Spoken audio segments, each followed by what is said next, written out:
कुमार मिश्रा एक बार फिर से आपके सामने दक्ष एजुकेशन लाइव पे आज कुछ बहुत ही इंपॉर्टेंट और बहुत ही मजेदार आपके साथ डिस्कस करने वाला हूं। बच्चों, आप जानते हो ना कि कोई भी कॉम्पिटिटिव एग्जामिनेशंस उसमें कई सारे सेक्शंस होते हैं, जैसे कॉमन एरर का हो गया, क्लोज टेस्ट का हो गया, सेंटेंस रीअरेंजमेंट का हो गया, सेंटेंस इंप्रूवमेंट का हो गया। साइमल्टेनियसली एक और इंपॉर्टेंट सेक्शन है जिसे हम लोग अनसीन पैसेज कहते हैं, कॉम्प्रिहेंशन सेक्शन का। तो ये पैसेज से रिलेटेड कुछ क्वेश्चंस होते हैं और उन क्वेश्चंस का जवाब करना होता है। जानते हो ये एग्जामिनेशन में बहुत इंपॉर्टेंट सेक्शन है और यहां पे आप पूरा का पूरा नंबर अचीव कर सकते हैं। अगर आपकी अंडरस्टैंडिंग अच्छी है, आप इंग्लिश अच्छे तरीके से समझ सकते हो, तब तो आपको वही एग्जामिनेशन हॉल में ही पता होता है कि आप पूरा का पूरा नंबर लेके आए। लेकिन अगर आपकी अंडरस्टैंडिंग अच्छी नहीं है, समझने में दिक्कत हो रहा है, तो शायद यहां पे आपको मुश्किल होगा। लेकिन हमारे पास ऑप्शंस नहीं है। देखो, जितनी अच्छी हमारी अंडरस्टैंडिंग होगी उतना अच्छा हम अपने एग्जामिनेशन को कवर कर सकते हैं, उसको क्लियर कर सकते हैं। तो हमें काम करना पड़ेगा अपने अंडरस्टैंडिंग पे। तो चलो आज हम लोग ना एक पैसेज पे काम करते हैं, एक अनसीन पैसेज को देखते हैं और उससे रिलेटेड कुछ क्वेश्चंस करते हैं। मुझे पूरी उम्मीद है कि आप मेरे साथ साथ इस पैसेज को देखोगे भी, समझोगे भी और इससे रिलेटेड क्वेश्चंस को भी बड़े आसानी से करके जाओगे। तो चलो बिना समय गवाए हम लोग क्लास स्टार्ट करते हैं। देखो, आपके स्क्रीन पे एक पैसेज है, एक छोटा सा स्टोरी के जैसा। आप इसे पढ़ो, फिर इससे रिलेटेड हम लोग कुछ क्वेश्चंस करेंगे। मैं 1 सेकंड के लिए आपको समय देता हूं कि आप स्क्रीनशॉट ले लो और फिर अच्छे तरीके से इसके स्टडी करो और फिर इससे रिलेटेड क्वेश्चंस करते हैं। तो मैं 1 सेकंड के लिए आपके स्क्रीन से हट जाता हूं। ले लिया? Very good. चलो अब एक काम करते हैं, हम लोग साथ में इसका मतलब निकालने की कोशिश करते हैं, समझते हैं। वैसे इसके कुछ ट्रिक्स होते हैं, लेकिन जो बेसिक तरीका है ना बच्चा, जब हम लोग शुरू से पढ़ रहे हैं ना, तो हमारा पूरा फोकस होना चाहिए कि हम इसको ऊपर से नीचे तक पूरा अच्छे तरीके से पढ़े, इसके मीनिंग को अंडरस्टैंड करें, कॉम्प्रीहेंड करें और तब इससे रिलेटेड क्वेश्चन करें। तो इससे क्या होगा ना कि हमारा जो इनर स्ट्रेंथ है, जो हमारी अंडरस्टैंडिंग है, वो बहुत अच्छा हो जाएगा और फिर ये क्वेश्चन करना हमारे लिए बहुत ईजी गेम हो जाएगा। राइट बच्चा? तो चलो हम लोग साथ में काम करते हैं, देखते हैं क्या कह रहा है। Grandfather was not content with growing trees in our compound। मतलब जो हमारे दादाजी हैं वो इस बात से सिर्फ खुश नहीं है कि उनके कंपाउंड में जो है ना वो ट्रीज उग रहा है। वो अब क्या कर रहे हैं, during the rains he would walk into the jungle beyond the river bed armed with a cutting and saplings which he would plant in the forest. मतलब जो घर के कंपाउंड में जितने उन्होंने पेड़ लगाया उससे उनकी संतुष्टि नहीं है, वो और पेड़ लगाना चाहते हैं। और जब बारिश का समय होता है तो वो नदी के किनारे चले जाते हैं और वहां पे अपने हाथों में बहुत सारे ना मतलब पौधे के कटिंग्स वगैरह लेके जाते हैं और वहां पे जाके उसे प्लांट करते हैं, वहां पे भी पेड़ उगाने की कोशिश करते हैं। अब आगे क्या हो रहा है देखिए। But no one ever comes here, I protested the first time we did this, who is going to see them. अब यहां पर जो नैरेटर है, जो अपने लिए आई वर्ड का इस्तेमाल किया, वो क्या कह रहा है कि यहां पर आप पेड़ लगा रहे हो लेकिन कोई तो इसे देखने वाला है ही नहीं, कोई तो देखने के लिए आएगा ही नहीं यहां पे, तो इसे करने से क्या फायदा, कौन इसे देखने वाला है। तो अब दादाजी ने क्या कहा, दादाजी कह रहे हैं see we are not planting them simply to improve the view. हम लोग इसे प्लांट इसलिए नहीं कर रहे हैं कि इससे मतलब जो हमारा जो व्यू है, जो दृश्य है, वो और ज्यादा खूबसूरत हो जाए। We are planting them for the forest and for the animals and birds who live here and need more food and shelter. हम लोग यहाँ पे जो ये पेड़ और ज्यादा जो लगा रहे हैं वो इसलिए लगा रहे हैं ताकि यहाँ पे जो जंगल में जो बहुत सारे जो जानवर हैं, जो जो पंछियां हैं, उनको खाना और उनको शेल्टर की कमी ना हो, उनको खाना पर्याप्त मिल सके और वो पेड़ों पे अपना जो घोंसला बना सके और वहां पे शेल्टर ले सके। अब of course men need trees too. आप दादाजी ने और कहा कि ऑफ कोर्स एकदम सही बात है कि आदमियों को भी ट्रीज की जरूरत है, to keep the desert away to attract rain. ठीक है, ये जो पेड़ लगाने से क्या होता है ना कि ये जो डेजर्ट्स है उसको हटाया जा सकता है, उसको दूर किया जा सकता है। अगर पेड़ पौधे नहीं होंगे तो फिर डेजर्ट्स आने का खतरा बढ़ जाता है। ठीक है, अब क्या हुआ कि जब ये पेड़ ज्यादा रहेंगे तो इट अट्रैक्ट्स रेन, वो जो है ना वो बारिश को आकर्षित करेगा, to prevent the banks of rivers from being washed away. साथ ही साथ जो वहां पे किनारे की जो मिट्टियां है ना, वो पेड़ लगने से वो थोड़ी सख्त हो जाती है, तो वहां से वो मूव नहीं होगा, वो उसका कटाव नहीं होगा, तो वो हमारा वो वहां की जो मिट्टी है वो भी रहेगी। And for fruits and flowers leaf and seed. और इससे क्या होगा ना कि जो पौधे हैं, जो फ्रूट्स हैं, फ्लावर्स है, लीव्स है, और ये तो जो बीज है वो मिलेगा ही मिलेगा। यस फॉर टिम्बर टू, साथ ही साथ इससे लकड़ी भी मिलेगा। But men are cutting down trees without replacing them. लेकिन ये जो आदमी है ना, ये जो मानव लोग है ना, वो क्या कर रहे हैं कि पौधों को, पेड़ों को काटे जा रहे हैं और उसके बदले में रिप्लेसमेंट नहीं दे रहे। अगर ये रिप्लेसमेंट नहीं देंगे तो वो दिन दूर नहीं कि जो पूरा दुनिया है ना वो एक रेगिस्तान बन जाएगा।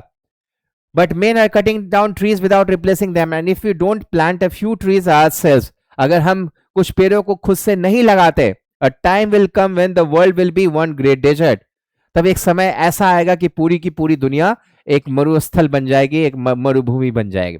तो आप यहाँ पे देख रहे हैं बच्चा, एक दादा और एक पोते का संवाद हो रहा है, जहां पे दादाजी को इतने से खुशी नहीं है कि वो अपने कंपाउंड में ट्रीज लगा रहे हैं, वो नदी के किनारे जंगल में भी जाके पेड़ लगा रहे हैं, जहां पे आप पोता बोलता है कि यहाँ लगाने की क्या जरूरत है, कोई देखने वाला है ही नहीं।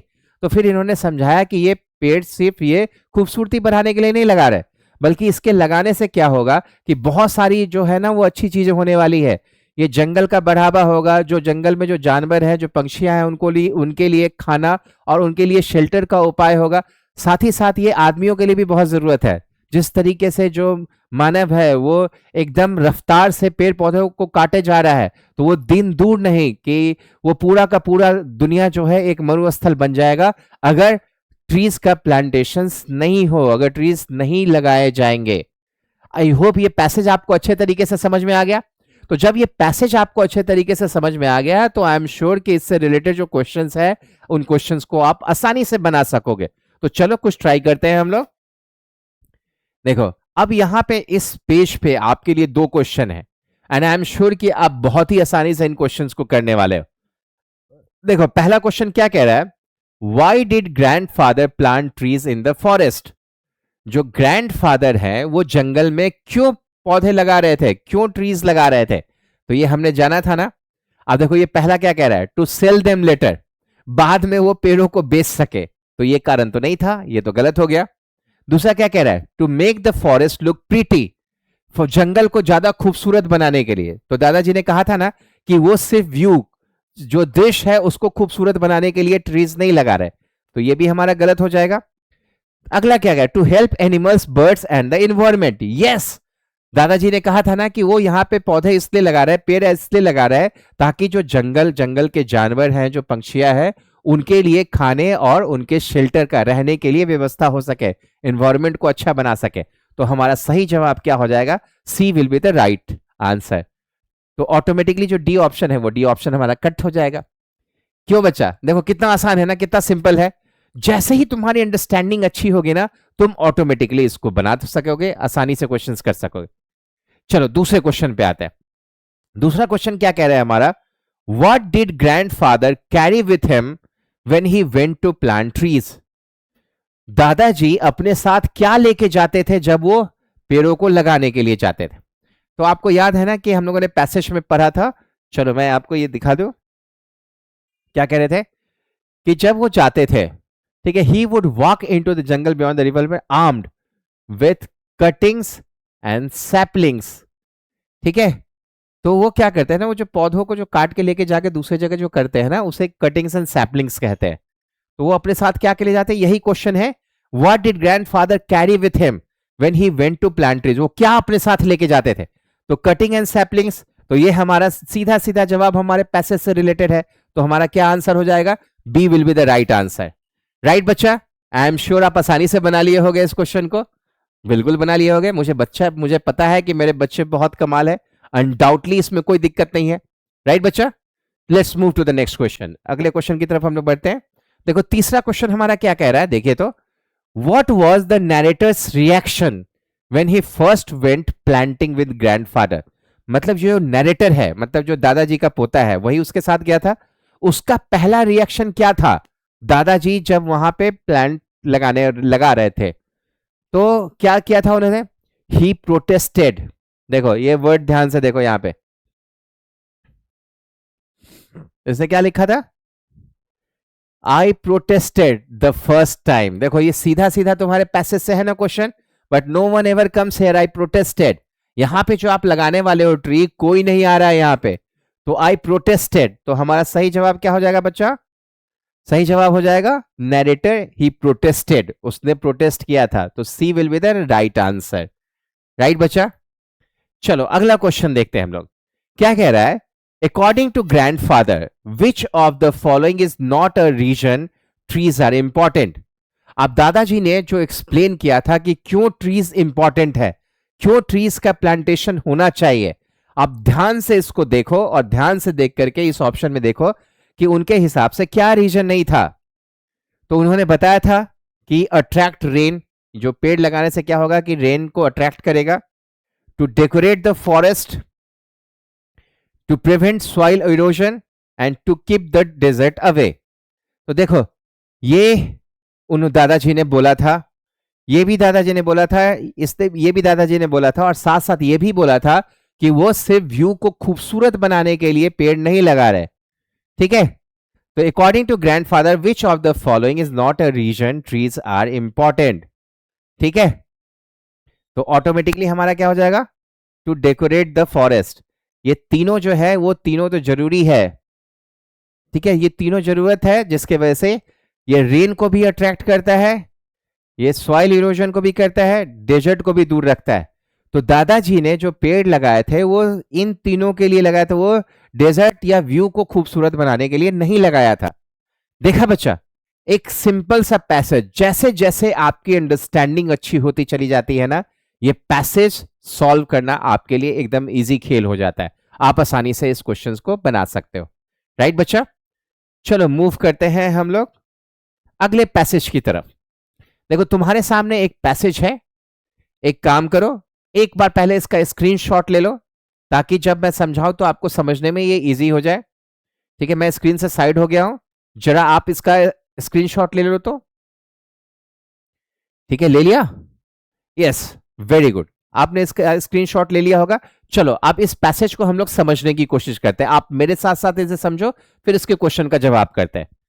क्या कह रहा है, the invention of the airplane change the way people across the world. ठीक है, change the way people think across the world. ठीक है, जो एरोप्लेन का जो इन्वेंशन था ना, वो पूरी दुनिया का जो सोचने समझने का जो तरीका था उसको बदल दिया। क्यों? Before aeroplanes people could only travel long distances by ship. जब तक एरोप्लेन का आविष्कार नहीं हुआ था तो लंबी दूरियां जो तय करी जाती थी वो समुद्री जहाजों, शिप्स के माध्यम से करी जाती थी।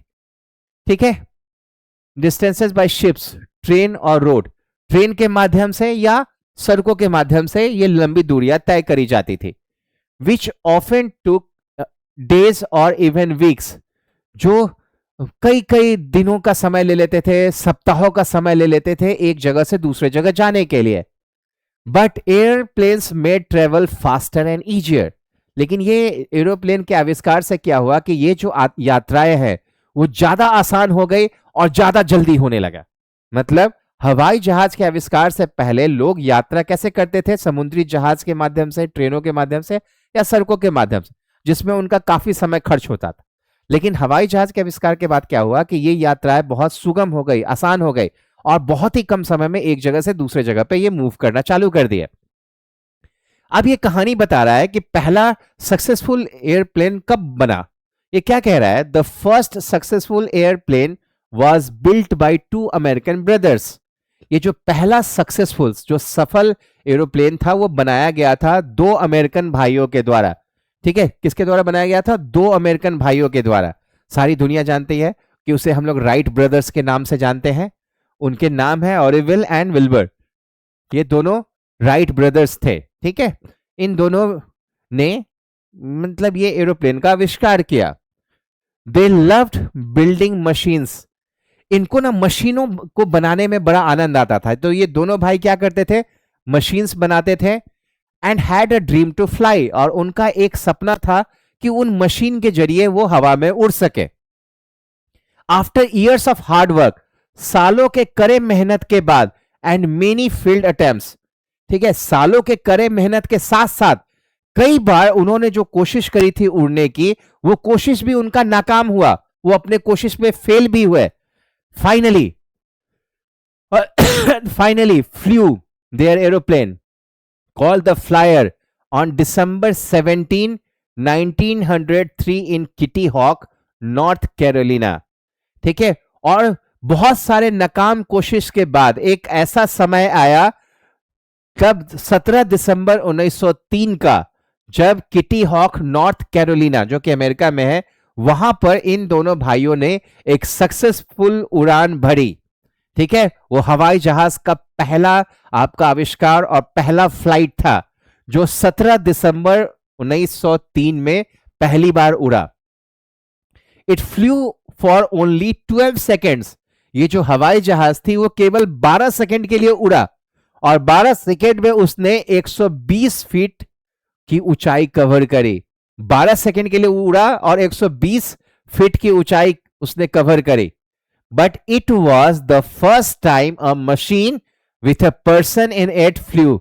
लेकिन यह पहली बार हुआ था कि किसी मशीन में कोई मानव बैठ करके हवा में उड़ा था. Through the air using its own power. ठीक है. वो हवा में उड़ा था और अपनी शक्ति से उड़ा था. यह पहली बार हुआ था. और यह कब हुआ था? 17 दिसंबर 1903 में. यह एक कमाल का अनुभव था यह राइट ब्रदर्स के लिए. अब आगे क्या कह रहा है? The invention change history. वो जो इन्वेंशन, वो जो आविष्कार हुआ, वो उसने पूरा हिस्ट्री को चेंज कर दिया, इतिहास बदल दिया.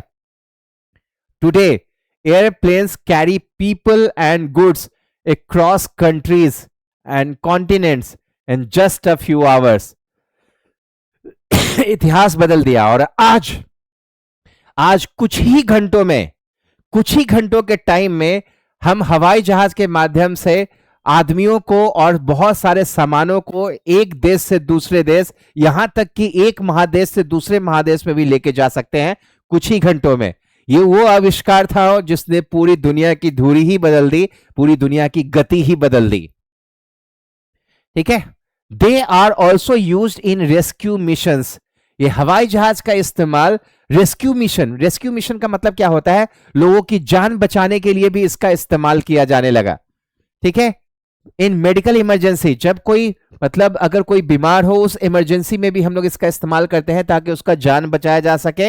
एंड साइंटिफिक रिसर्च, और अगर कोई वैज्ञानिक रिसर्च भी हो रहा है तो वहां पर भी हम इसका इस्तेमाल करते हैं. तो एरोप्लेन जो है, एरोप्लेन के आविष्कार ने पूरी दुनिया को बदल के रख दिया, गति दे दी पूरी दुनिया को.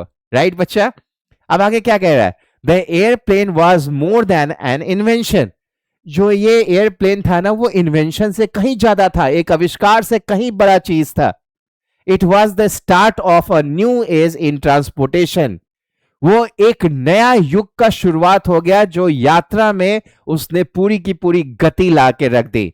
तो एक नए युग का शुरुआत हो गया. Thanks to the creativity and courage of the Wright brothers. ये कहते हैं ना कि थैंक्स है. ठीक है. ये उनके साहस का, उनके क्रिएटिविटी का, कि उन्होंने ऐसा सोचा. ये जो राइट बंधु थे उन्होंने ऐसा सोचा और ऐसा कर दिया. उनको बहुत बहुत धन्यवाद. अगर उन्होंने ऐसा नहीं सोचा होता तो शायद ये दुनिया आज भी उसी गति से चल रही होती. People today can fly across the globe. ठीक है. ये उसी का कारण है कि आज जो लोग हैं पूरी दुनिया में इधर से उधर जा सकते हैं और कुछ ही घंटों में जा सकते हैं. तो ये बच्चा समझ में आया कि राइट बंधुओं के इस आविष्कार ने पूरी दुनिया को कितना छोटा बना दिया और कितनी आसानी से कम समय में हम इस पार से उस पार जा सकते हैं. Very beautiful. ऐसे बहुत खूबसूरत ये आपका ये पैसेज है. और आई एम श्योर कि आपको ये अच्छे से समझ में आ गया. तो जब आपको ये अच्छे से समझ में आ गया तो आप आसानी से इसके क्वेश्चंस कर सकते हैं. और मुझे पूरा उम्मीद है कि आप एक बार पढ़ोगे और आसानी से इसके क्वेश्चन का जवाब कर सकते हो. तो let's move to the questions पे बढ़ते हैं और देखते हैं अगला क्वेश्चन हम लोग कर सकते हैं कि नहीं. देखो क्या है हमारा. Read each question carefully and choose the correct option. Question को पढ़ो और यहां पे देखो क्या कह रहा है. Which word best describes the Wright brothers. अब यहां पे चारों ऑप्शन दिए हैं. चारों ऑप्शन को ध्यान से देखो और उन ऑप्शंस को देख करके बताओ कौन सा ऑप्शन जो है वो राइट बंधुओं को ज्यादा अच्छे तरीके से एक्सप्लेन कर सकता है, बता सकता है. क्या राइट बंधु लेजी थे? ना, बिल्कुल भी नहीं. दूसरा है क्यूरियस. ये हो सकता है। आप तीसरा ऑप्शन भी चेक कर रहे थे, केयरलेस, बिल्कुल भी नहीं, वो हार्ड वर्किंग थे तो वो केयरलेस बिल्कुल भी नहीं थे। और चौथा एंग्री, नहीं वो एंग्री भी नहीं थे, वो क्रिएटिव थे, साहसी थे, तभी वो नया चीज करने की कोशिश करते हैं। जो क्रिएटिव होता है वो साहसी होता है, उसे हम लोग क्यूरियस कहते हैं, उत्सुक, हर समय कुछ नया सीखने की चाहत हो, कुछ नया बनाने की चाहत हो, उसे क्यूरियस कहते हैं। तो curious will be the right word जो हमारा राइट बंधुओं को एक्सप्लेन कर सकता है। तो यहां पे हमारा सही जवाब क्या हो जाएगा, क्यूरियस हो जाएगा। आई एम श्योर बच्चा ये आपको अच्छे से समझ में आया। चलो let's move to the next question, अगले क्वेश्चन की तरफ चलते हैं। क्या कह रहा है, how long did the first flight last. अभी हम लोगों ने देखा है ना, जो पहला फ्लाइट था वो कितने देर के लिए उड़ा था, तो वो 12 सेकंड के लिए उड़ा था ना। तो यहां पे देखो क्या है हमारे पास, यस 1 मिनट गलत जवाब, 12 घंटे गलत जवाब, सही जवाब क्या था, वो 12 सेकेंड्स, वो 12 सेकेंड्स के लिए उड़ा था और 120 फीट की उड़ान भरी थी। तो हमारा सही जवाब क्या हो जाएगा, 12 सेकेंड्स। राइट बच्चा। Coming to the next one, अब ये क्या कह रहा है, what does the word rescue means in the sentence. They are also use in rescue mission, they are also use in rescue mission. अब रेस्क्यू मिशन, ये जो लाइन है इसमें रेस्क्यू वर्ड का मतलब क्या होता है, रेस्क्यू का मतलब जब एक्सप्लेन करा था तो बताया था रेस्क्यू का मतलब होता है बचाना, जान बचाना, ठीक है, लोगों को बचाना। तो to save people in danger, तो ऑटोमेटिकली हमारा ये जवाब हो जाएगा। टू कैरी फूड ये नहीं, सेंड मेल नहीं, टू एक्सप्लोर न्यू नहीं, तो क्या हो जाएगा, to save people in danger. तो A will be the right answer. जब लोग मुसीबत में हो उसे जब हम लोग बचाते हैं उसी को कहते हैं rescue, rescue, rescue operation. I hope आपको ये आसानी से समझ में आ गया। Let's move to the next question, अगले क्वेश्चन की तरफ चलते हैं। अगला क्वेश्चन क्या कह रहा है, which of the following statements is not true according to the passage. अब इस पैसेज को जो हमने पढ़ा है और समझा है, इसके हिसाब से यहां पे 4 आपके स्टेटमेंट्स दिए गए हैं। आप इन चारों स्टेटमेंट्स को पढ़ो और पढ़ के बताओ कि कौन सा स्टेटमेंट जो है ना नॉट ट्रू मतलब फॉल्स है, जो इस पैसेज में नहीं मेंशन है। देखो पहला क्या कह रहा है, the Wright brothers first flight lasted only for 12 seconds.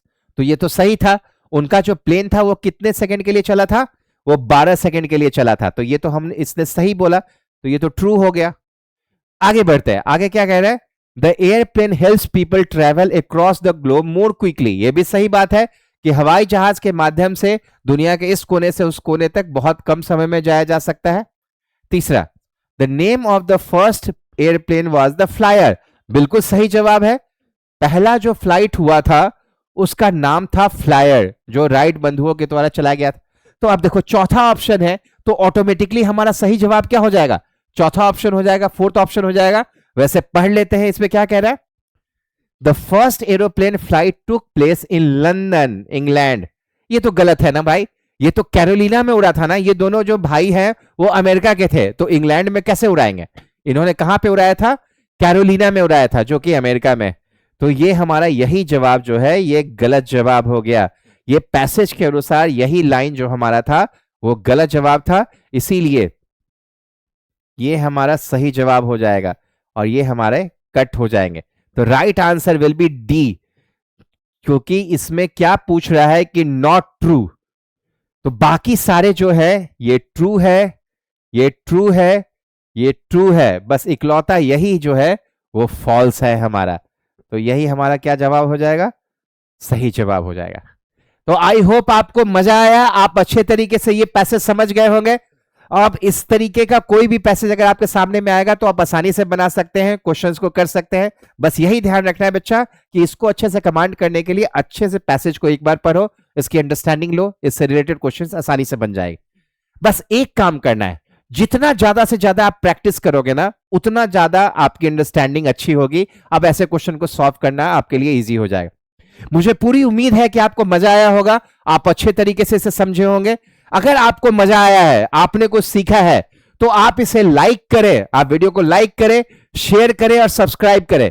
वैसे बच्चे जो कंपटीशन की तैयारी कर रहे हैं लेकिन उनके पास रिसोर्सेज की कमी है, तो आप उनके पास इन वीडियो को पहुंचाएं ताकि उन वीडियो के माध्यम से उसको अच्छे तरीके से पढ़ सके और अपनी तैयारी को जारी रख सके, ठीक है। और वैसे हम और हमारी पूरी टीम मतलब दक्ष एजुकेशन सेंटर आपके लिए हमेशा तत्पर है, आपके हर दुख सुख में आपके साथ है। किसी भी तरीके का कोई भी अगर हेल्प सपोर्ट आपको चाहिए तो हमारी पूरी टीम आपके लिए अवेलेबल है। आप अगर शहर में हैं, आप हमारे पास है, तो आप सेंटर पे ज्वाइन करिए ताकि हम आपको हैंड होल्डिंग सपोर्ट दे सके। लेकिन अगर आप कहीं बाहर है तो आप दक्ष एजुकेशन लाइव के साथ जुड़ के भी अपनी तैयारी को पुख्ता कर सकते हैं, जारी रख सकते हैं। और किसी भी तरीके से अगर आपको हमारी मदद की जरूरत है, बस आप कमेंट करें, हम यहाँ पे रेडी हैं आपके लिए वीडियो बनाने के लिए। तो एक बार फिर से आप वीडियो को लाइक करें, शेयर करें और सब्सक्राइब करें। और मैं संदीप कुमार मिश्रा इस बात के साथ आज के लिए लेता हूं आपसे विदा। फिर मिलते हैं नए वीडियो में कुछ और कमाल की चीजों के साथ। Thank you, have a nice time and take care of yourself.